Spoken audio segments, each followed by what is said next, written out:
नमस्कार साथियों, स्वागत है आप सभी का एकलव्य पीसीएस में। और आज है 17 अप्रैल और आज हम देखेंगे टॉप 10 करंट अफेयर्स को क्विज़ के रूप में। तो चलिए इसको शुरू करते हैं। और एक इन्फॉर्मेशन ये है कि अभी मैं हिस्ट्री के वीडियोस अपलोड नहीं कर पा रहा हूँ क्योंकि मैं जहाँ रहता हूँ वहाँ की लाइट 4 दिन से ख़राब है। तो ये एक सबसे बड़ी समस्या है, लाइट नहीं है तो कैसे वीडियो अपलोड हो पाएगा, सारी लाइटिंग वाइटिंग उसी से रहती है। तो ये एक समस्या है, जैसे ही सॉल्व हो जाएगी वैसे ही वीडियो शुरू हो जाएंगे। उम्मीद करता हूँ अभी 3 दिन तो हो ही चुके हैं, तो एक आध दो दिन और चलेगा, फिर ठीक हो जाएगी। फिर मैं डेली आपको हिस्ट्री की वीडियो जो हमारी क्लास चल रही थी मॉडर्न इंडिया की वो कंटिन्यू हो जाएगी। तो चलिए इसको देखते हैं। फिलहाल यहाँ पर पहला सवाल, पहला प्रश्न है, हाल ही में खगोलविदों ने सूर्य के द्रव्यमान के कितने गुना बड़े अभी तक के सबसे चमकदार सुपरनोवा की खोज की है? ये प्रश्न आपके सामने। अब देखो भाई, अब इसका आंसर जो क्या है वो आपके सामने ही है, आपको दिख ही रहा है। इसका आंसर है 5 गुना। लेकिन सबसे पहले हम इस क्वेश्चन को समझते हैं कि ये है क्या। तो देखो भैया, यहाँ पे बात हो रही है सुपरनोवा की। यहाँ पर एक वर्ड आया है सुपरनोवा। बाकी जो शेष शब्द हैं वो तो आप समझ रहे होंगे, जैसे खगोलविद जो अंतरिक्ष का अध्ययन करते हैं वो खगोलविद हैं, सूर्य जानते ही हो, द्रव्यमान जानते ही हो, है ना। यहाँ पर एक वर्ड है सुपरनोवा। तो सुपरनोवा क्या है बेसिकली? तो देखो भैया, जब कोई तारा, ठीक है, जब कोई तारा मरने वाला होता है, ठीक है, तो जिस समय वह मरता है तो उसमें एक भयानक विस्फोट होता है। यानी तारे की मृत्यु के समय होने वाले विस्फोट को सुपरनोवा कहा जाता है। ध्यान रखेंगे, नीचे एक्सप्लेनेशन में आपको ये मिल जाएगा। देखिए यहाँ पर देखिए लिखा हुआ है ये सुपरनोवा क्या है। सुपरनोवा है मरते हुए तारे में होने वाला चमकदार विस्फोट, ठीक है ना। जब किसी तारे की मृत्यु होती है, देखिए ऐसा कभी मत समझना कि रात्रि के समय में जो हमें लाइन बनाते हुए खींचते हुए, मतलब एक लाइन खींचते हुए रात्रि में जो चमकदार रोशनी दिखाई देती है वो तारे हैं। ऐसा बिल्कुल भी नहीं है मेरे बच्चों। अगर आप ऐसा सोच रहे हो तो निश्चित रूप से कहा जाएगा कि आप मंदबुद्धि मूर्ख हो, है ना। तो ऐसा बिल्कुल भी नहीं है। रात्रि में जो हमें लाइन बनाते हुए आकाश में एक लाइन जो दिखती है चमकदार, वो तारे नहीं होते हैं, वो एक्चुअल में उल्का पिंड होता है। उन्हें मीटियोरॉइड्स कहा जाता है इंग्लिश में। वो तारे नहीं होते हैं, ठीक है। तारे कभी टूटते नहीं हैं। आप इसको इस बात से सोच सकते हो कि सूर्य एक तारा है ना। अब अगर सूर्य अगर टूटेगा तो क्या पृथ्वी पर आकर गिरेगा क्या? सूर्य हमसे, अगर देखा जाए तो सूर्य हमसे 13 लाख गुना ज़्यादा बड़ा है। 13 लाख गुना, यानी 13 लाख पृथ्वी घुस जाएंगी सूर्य के अंदर। तो अगर सूर्य टूटेगा तो क्या हमारे ऊपर आके गिरेगा क्या? और क्या हम उसको झेल पाएंगे? बिल्कुल भी नहीं। तो ये यहाँ पर सोचने वाली बात है कि ये तारे टूटते नहीं हैं, ठीक है। तारों के पास ईंधन होता है और वह उस ईंधन का इस्तेमाल करते हैं। जैसे हम सूर्य की बात करें तो सूर्य के पास ईंधन है हाइड्रोजन और हीलियम के रूप में, और सूर्य में चल रहा है नाभ की संलयन। तो जब संलयन चलता है दोनों चीज़ें आपस में जुड़ जाती हैं, हाइड्रोजन आपस में जुड़ के हीलियम बनाती है और बड़े पैमाने पे ऊर्जा उत्पन्न होती है जो कि हमें प्रकाश के रूप में प्राप्त होती है ना। तो तारे कभी टूटते नहीं हैं। तारे ईंधन का इस्तेमाल करके अपने आप को प्रकाशित करते हैं, और ईंधन है तो एक न एक दिन खत्म भी होगा। तो जब किसी तारे का ईंधन खत्म हो जाता है, समाप्त हो जाता है, तो उसमें एक विस्फोट होता है और उस विस्फोट को कहा जाता है सुपरनोवा, ठीक है। उस विस्फोट को हम कहते हैं सुपरनोवा। और अभी जो सुपरनोवा हुआ है वो सूर्य से 5 गुना बड़ा है। अब एक चीज यहां पर और है, जब किसी तारे का अंत हो जाता है, मान ली सुपरनोवा हुआ, तारा समाप्त हो गया, तो जब किसी तारे का अंत हो जाएगा तो तारा जो है, जब उसकी मृत्यु हो जाती है तो मृत्यु के बाद तारे सामान्य रूप से बन जाते हैं ब्लैक होल, ठीक है ना। ब्लैक होल बन जाता है कोई भी तारा। अब देखो, ये जरूरी नहीं है कि प्रत्येक तारा ब्लैक होल बनेगा ही बनेगा, है ना। कौन सा तारा ब्लैक होल बनेगा ये हम जानेंगे जब हम ज्योग्राफी पढ़ेंगे। और ज्योग्राफी में जब हम ब्रह्मांड का अध्ययन करेंगे, यूनिवर्स पढ़ेंगे, द कॉस्मोस पढ़ेंगे, तब उसमें हम जानेंगे कौन सा तारा कब ब्लैक होल बनता है। फिलहाल अभी यहाँ के लिए आप इतना ही ध्यान रखो। सुपरनोवा क्या है? तारे की मृत्यु के समय होने वाला विस्फोट। जब तारे की मृत्यु हो जाती है तो वो क्या बन जाता है? सामान्य रूप से ब्लैक होल। हमारा सूर्य भी एक दिन जब समाप्त हो जाएगा तो वो भी ब्लैक होल बन जाएगा, ठीक है ना। और अभी जो करंट की बात है वो ये कि अभी जो एस्ट्रोनॉमर हैं, जो खगोलविद हैं, उन्होंने एक नए सुपरनोवा की खोज की है जो कि सूर्य से 5 गुना बड़ा है। चलिए भाई आगे बढ़ते हैं। ये इसकी व्याख्या है, आप देख सकते हो। अगला प्रश्न देखें यहाँ पे। अगला प्रश्न है, अमेरिका के राष्ट्रपति डोनाल्ड ट्रंप ने किस संगठन की फंडिंग पर रोक लगा दी है? तो देखो, ये तो बहुत ही चर्चा में है ना, बहुत ही ज़्यादा। आपने न्यूज़पेपर, अभी तो लॉकडाउन चल रहा है तो खाली टाइम में यार क्या करते होगे? अब पूरा दिन मोबाइल थोड़ी चलाते होगे, थोड़ी देर न्यूज़पेपर ही पढ़ लिया करो। तो न्यूज़पेपर में ये तो काफ़ी चर्चा में है ना। अब किसकी फंडिंग पर रोक लगा दी है तो सबको पता है, वो संगठन है WHO। वो कौन सा संगठन है विद्यार्थियों? वो संगठन है WHO, है ना। WHO यानी WHO का फुल फॉर्म है वर्ल्ड हेल्थ ऑर्गेनाइजेशन, ठीक है ना। वर्ल्ड हेल्थ ऑर्गेनाइजेशन इसका फुल फॉर्म है। अभी रिसेंटली देखो क्या हुआ है, चाइना में कोविड-19 फैला, ठीक है, यानी कोरोना वायरस फैला। अब इधर कोरोना वायरस फैला और काफ़ी लंबे समय तक, मान के चलिए 1 से 2 महीने तक WHO ने इसके बारे में कोई सटीक भविष्यवाणी नहीं कर पाई, जबकि WHO का काम ही यही है। बात समझ रहे हैं ना, WHO का काम ही यही है। और अगर देखा जाए तो वर्ल्ड हेल्थ ऑर्गेनाइजेशन जो है, इसकी नाकामयाबी की वजह से, क्योंकि ये ढंग से काम नहीं कर पाया, इसकी वजह से विद्यार्थियों काफ़ी ज़्यादा मौतें हो गई। अमेरिका में तकरीबन 1 लाख मौत शायद हो गई हैं, है ना। तो इतनी ज़्यादा मौत जो है यहाँ पर अब तक हो चुकी हैं। अब अमेरिका ने पहले चाइना पे ब्लेम किया इस चीज़ के लिए, है ना, लेकिन फिर चाइना के जो राष्ट्रपति हैं शी जिनपिंग, उनसे बात हुई डोनाल्ड ट्रंप की, और अब जो है ये गुस्सा जो है बढ़ गया है WHO की ओर, है ना। WHO जिसकी स्थापना हुई है 1945 में, 1945 में, UN का एक भाग है WHO, है ना। तो WHO को बहुत सारे देश फंडिंग करते हैं। अमेरिका की बात करें तो अमेरिका जो है काफ़ी फंडिंग करता है। लास्ट ईयर अमेरिका ने $400 मिलियन जो है फंड किए हैं। 400 मिलियन बहुत बड़ी रकम है। $400 मिलियन जो है फंड किए हैं अमेरिका ने WHO को। लेकिन चूंकि WHO के ऊपर अमेरिका आरोप लगा रहा है कि आप अच्छे से काम नहीं कर पा रहे हो, है ना, आपकी अनदेखी की वजह से हमारे इतने सारे नागरिक मारे गए, इसलिए उन्होंने कहा कि अब हम आपकी फंडिंग रोक रहे हैं, है ना। तो WHO की फंडिंग को रोक दिया है अमेरिका ने, बहुत ही इंपॉर्टेंट है ना। ये देखिए, ये इसके बारे में व्याख्या है। अमेरिका के राष्ट्रपति डोनाल्ड ट्रंप ने विश्व स्वास्थ्य संगठन फंडिंग पर रोक लगा दी है। ट्रंप ने कहा है कि WHO ने चीन में फैले कोविड-19 की गंभीरता को छिपाया, इस वजह से हम रोक लगा रहे हैं, है ना। अब इसके देखिए आगामी प्रभाव भी पड़ेंगे अगर देखा जाए तो, ठीक है, इसके बिल्कुल आगामी प्रभाव पड़ेंगे। WHO पर फंड नहीं मिलेगा उसको तो वो कैसे काम कर पाएगा, तो इसका कहीं ना कहीं नकारात्मक प्रभाव पड़ेगा, है ना। चलिए देखिए, जो देश पैसे वाले हैं, मान लीजिए जो काफ़ी सक्षम है, जैसे अमेरिका हो गया, यूरोपियन कंट्री हो गई, तो काफ़ी पैसे वाले हैं। लेकिन जो देश गरीब है, जो अफ्रीकी कंट्री है, वो तो काफ़ी हद तक डिपेंड करते हैं WHO के ऊपर, क्योंकि वहाँ से उन्हें मेडिकल एड मिलती है ना। तो यदि ये डाउन होगा तो निश्चित रूप से इसका फ़र्क तो पड़ेगा ही। आने वाले समय में देखने वाली बात होगी कि इसका प्रभाव क्या पड़ेगा। चलिए अगला प्रश्न देखें यहाँ पे। अगला प्रश्न है, हाल ही में किसने निजी प्रयोगशालाओं में केवल आयुष्मान कार्ड धारकों को मुफ्त कोविड-19 परीक्षण की छूट देने की घोषणा की है। देखिए, इंडिया में कोविड-19 के परीक्षण जो है उतने नहीं हो पा रहे हैं जितने होने चाहिए। अब ये एक समस्या की तरह है, यदि हम ये पता ही नहीं लगाएंगे कि किसको कोरोना है किसको कोरोना नहीं है, तो हम इसको रोक कैसे पाएंगे। इसलिए बहुत ज़रूरी है कि बड़े पैमाने पे टेस्ट होने चाहिए कोरोना के, है ना।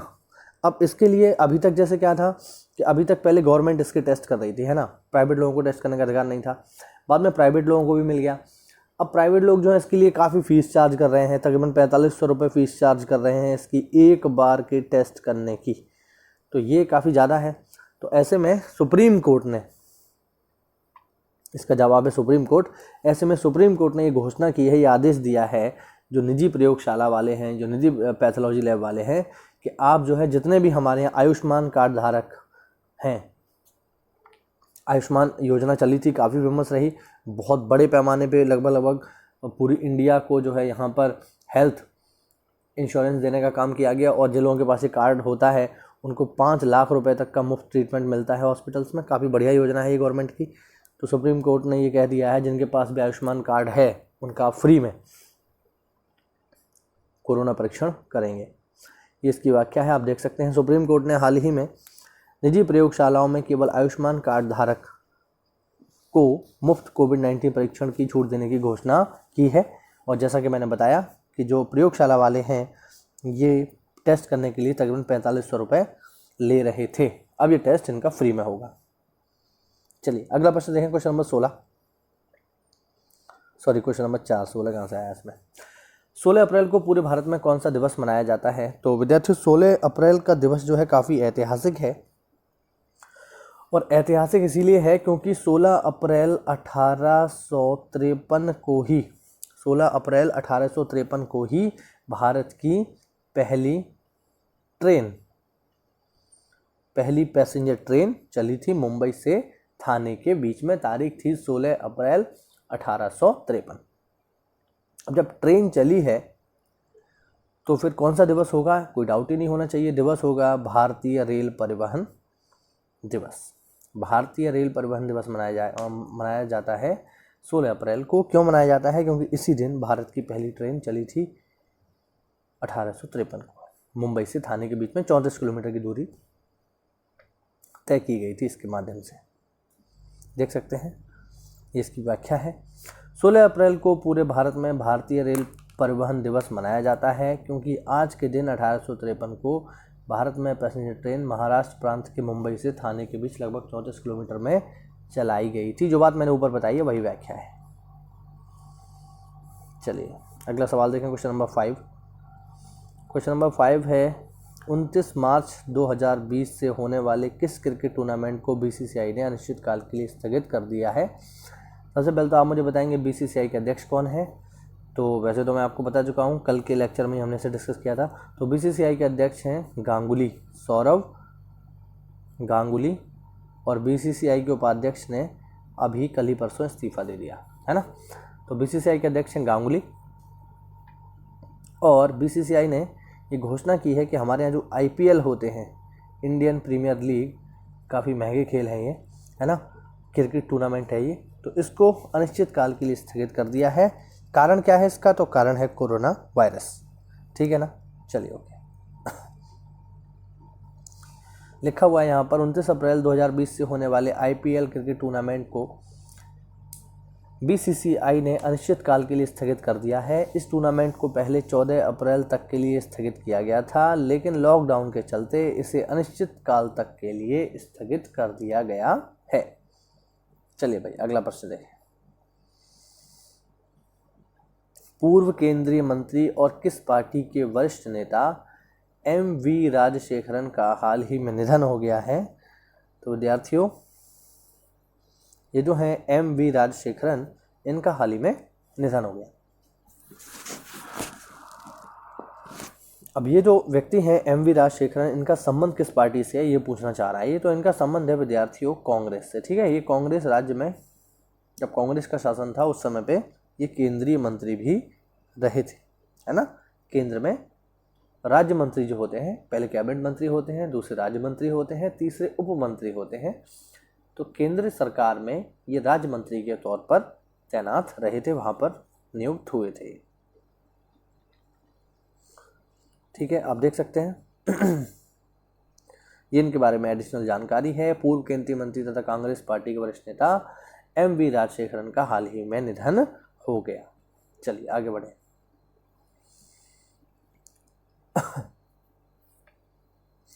अगला है तेल उत्पादक देशों के संगठन ओपेक। ओपेक मतलब, ओपेक का मतलब मैं यहाँ बता देता हूँ आपको क्या है। ये है OPEC, ठीक है ना, organisation of petroleum exporting countries, OPEC. ठीक है, अब प्रश्न है तेल उत्पादक देशों के संगठन ओपेक तथा किस तेल उत्पादक सहयोगियों के बीच ऐतिहासिक समझौता हुआ है। यानी बेसिकली पूछ रहा है ओपेक और कौन सा देश है जिसके बीच समझौता हुआ है, तो वो देश है रशिया। ठीक है, रशिया और ओपीसी के बीच समझौता हो गया है। अब ओपीसी की जरा हम बात कर लें, तो ओपीसी का फुल फॉर्म आपको पता होना चाहिए। ये है organisation of petroleum exporting countries. OP की स्थापना पेपर में पूछ लेता है विद्यार्थियों। तो ओपीसी की स्थापना हुई है सितंबर 1960 में। सितंबर 1960 में स्थापना हुई है ओपीसी में। ओपीसी की कहाँ पर हुई? बगदाद में हुई। और इसका मुख्यालय अगर कोई पूछ ले तो मुख्यालय है इसका वियना में, ऑस्ट्रिया की राजधानी वियना। ठीक है, वियना में इसका मुख्यालय है। और टोटल सदस्य पूछ ले अगर तो वो है 13 कुल सदस्य हैं। पहले 14 थे, हाल ही में इससे एक देश अलग हो गया। उसका नाम मुझे पता था, अभी मैं याद नहीं कर पा रहा हूँ। वियतनाम ऐसे करके कोई देश है, मुझे याद नहीं आ रहा है, मैं देख के बता पाऊंगा आप लोगों को, आप लोग देख लीजिएगा। फिलहाल अभी दे रहे हैं इसमें, ठीक है ना। वेनेजुएला, हाँ जी, वेनेजुएला जो है इससे अलग हो गया, पहले 14 थे बट वेनेजुएला अलग हो गया, तो अब वर्तमान में 13 है। स्थापना हुई है 1960 में, ओपीसी हेडक्वार्टर है वियना में। चलिए ओके, है ना, यही है देखिए यहाँ पर। अब इसके प्रभाव जान लेते हैं। तेल उत्पादक देशों के संगठन ओपेक तथा रूस के तेल उत्पादक सहयोगियों के बीच ऐतिहासिक समझौता हुआ है, ठीक है। अंतर्राष्ट्रीय बाजार में तेल की मांगों में आई कमी की कीमतों को स्थिर करने के लिए उत्पादन में 10% की कटौती होगी। देखिए लॉकडाउन अभी चल रहा है, ऐसे में ना तो कोई बाइक चला रहा है ना ही कोई कार चला रहा है। अब बाइक कार नहीं चलेगी तो तेल की कीमतें घटेंगी, तेल की कीमतें घटेंगी तो फिर ऐसे में इन देशों को नुकसान होगा। इसलिए इन्होंने क्या किया है कि अभी चूंकि मांग में कमी है इसलिए उत्पादन में भी कमी कर दी जाए, तो मामला बराबरी पर रहेगा। अगर उत्पादन ज़्यादा हो जाएगा और मांग कम रहेगी तो ऐसे में चीज़ें सस्ती होती जाएंगी, चीज़ें सस्ती होंगी तो उत्पादन करने वाले को नुकसान होगा। इसलिए इन्होंने क्या किया है, इन्होंने देखो यहाँ पर देखिए साफ साफ लिखा हुआ है कि अंतर्राष्ट्रीय मार्केट में तेल की मांगों में कमी आई है, आएगी ही। जब लॉकडाउन है, कुछ चल ही नहीं रहा है तो तेल खरीदेगा कौन, है ना। इसलिए इन्होंने क्या किया है, चूंकि मांग में कमी आ गई इसलिए इन्होंने उत्पादन में भी कमी कर दी है। ये मांग और पूर्ति का सिद्धांत होता है। जब हम इंडियन इकोनॉमी पढ़ेंगे, जब हम अर्थशास्त्र के सिद्धांतों को पढ़ेंगे तब ये चीज़ें आएंगी, तब हम इनको अच्छे से जानेंगे। फिलहाल ये चीज़ आपको समझ में आ गई होगी, उम्मीद करते हैं। चलिए आगे बढ़ते हैं। दुनिया को हंसाने वाले चार्ली चैपलिन का जन्म कब हुआ था? चार्ली चैपलिन का नाम आप सभी लोगों ने सुना होगा, ठीक है ना। और अगर हो सकता है नाम ना सुना हो, लेकिन इनके वीडियोस, फनी वीडियोस तो ज़रूर देखे होंगे। एक आदमी रहता है ना, जिसकी छोटी छोटी मूछें होती हैं, ब्लैक एंड वाइट मूवीज़ में है ये आपको देखने को मिलते हैं। और काफ़ी महत्वपूर्ण व्यक्ति थे चार्ली चैपलिन, ठीक है। और मैं आपको बताना चाहूँगा कि चार्ली चैपलिन जो है गांधी जी से भी मिले थे। जब गांधी जी गोलमेज सम्मेलन में भाग लेने गए थे तो उन्होंने मुलाकात की थी चार्ली चैपलिन से। एक्चुअल में चार्ली चैपलिन मिलना चाहते थे महात्मा गांधी से, और तब जो है इन दोनों में मुलाकात हुई। तो अब प्रश्न है इनका जन्म कब हुआ था। तो चूंकि ये day to day current affair है तो आप इसका आंसर बता पाएंगे। इसका जो विद्यार्थियों आंसर है वो है 16 अप्रैल 1889। 16 अप्रैल 1889 को जन्म हुआ था चार्ली चैपलिन का। आगे देखें क्वेश्चन नंबर 9। क्वेश्चन नंबर 9 है, लंदन में राष्ट्रपिता महात्मा गांधी की प्रतिमा का अनावरण हुआ, ठीक है ना। कब हुआ बेसिकली? तो इसका जवाब है विद्यार्थियों 2008, ठीक है। 2008 में आज ही के दिन, मतलब 16 अप्रैल के दिन देखिए लिखा हुआ है, लंदन में राष्ट्रपिता महात्मा गांधी की प्रतिमा का अनावरण 16 अप्रैल 2008 को हुआ था तथा 16 अप्रैल 1919 में जलियांवाला बाग हत्याकांड में मरने वालों को श्रद्धांजलि देने के लिए गांधी जी ने उपवास की घोषणा की थी। तो ये दो ऐतिहासिक घटनाएं हैं 16 अप्रैल की। पहला तो देखिए ये बहुत इंपॉर्टेंट है, ये वाली, कि महात्मा गांधी ने उपवास की घोषणा की किसके लिए? जलियांवाला बाग में शहीद हुए लोगों के लिए। जलियांवाला बाग हत्याकांड कब हुआ है? 13 अप्रैल 1919 को, है ना। तो उसी के विरोध में इन्होंने 16 अप्रैल को जो है उपवास रखने की घोषणा की थी उनके शहीदों के सम्मान में। चलिए last but not the least but important question है ये, ध्यान रखेंगे हम इसको। अटल इनोवेशन मिशन, नीति आयोग तथा राष्ट्रीय सूचना विज्ञान केंद्र ने हाल ही में संयुक्त रूप से किस सॉफ्टवेयर को लॉन्च किया है? देखिए विद्यार्थियों ये सवाल बेहद इम्पोर्टेंट है आपकी परीक्षा के लिए, आप इसको याद रखेंगे कि कौन सा सॉफ्टवेयर लॉन्च किया है, ठीक है ना। ऑप्शन है इनोवेशन, संयुक्त, कोलैब कैड या हिमखंड। तो विद्यार्थियों कोलैब कैड नाम का नया सॉफ्टवेयर लॉन्च किया है अटल इनोवेशन मिशन, नीति आयोग तथा राष्ट्रीय सूचना विज्ञान केंद्र ने। इस पहल का उद्देश्य देश भर में अटल टिंकरिंग लैब के छात्रों को रचनात्मक तथा कल्पना के मुक्त प्रवाह के साथ 3D डिज़ाइन बनाने व संशोधित करने के लिए मंच प्रदान करना है। देखिए ध्यान रखेंगे, इंपॉर्टेंट सवाल है, ठीक है। तो इसका जवाब क्या है? इसका जवाब है कोलैब कैड, ठीक है ना। तो ये थे विद्यार्थियों 10 महत्वपूर्ण सवाल जो करंट अफेयर से जुड़े हुए थे। वीडियो कैसा लगा आप हमें कमेंट करके ज़रूर बताएं, और यदि आप इस PDF को प्राप्त करना चाहते हैं तो आप ज्वाइन करें हमारा टेलीग्राम ग्रुप। टेलीग्राम पर जाकर आप सर्च करें एकलव्य PCS और वहाँ पर जाकर के हमारे चैनल को ज्वाइन कर लें। वहीं पर इसकी PDF आपको मुफ्त में मिल जाती है, फ्री ऑफ कॉस्ट मिल जाती है, और जितने भी हमारे वीडियोस होते हैं उनका नोटिफिकेशन सबसे पहले वहीं आता है। तो बहुत ज़रूरी है कि यदि आप इस PDF को प्राप्त करना चाहते हैं तो आप हमारा टेलीग्राम चैनल ज्वाइन करें।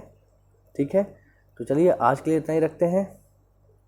लॉकडाउन के दौरान घर पर ही रहें, स्टे होम, स्टे सेफ। जय हिंद, जय भारत, थैंक यू।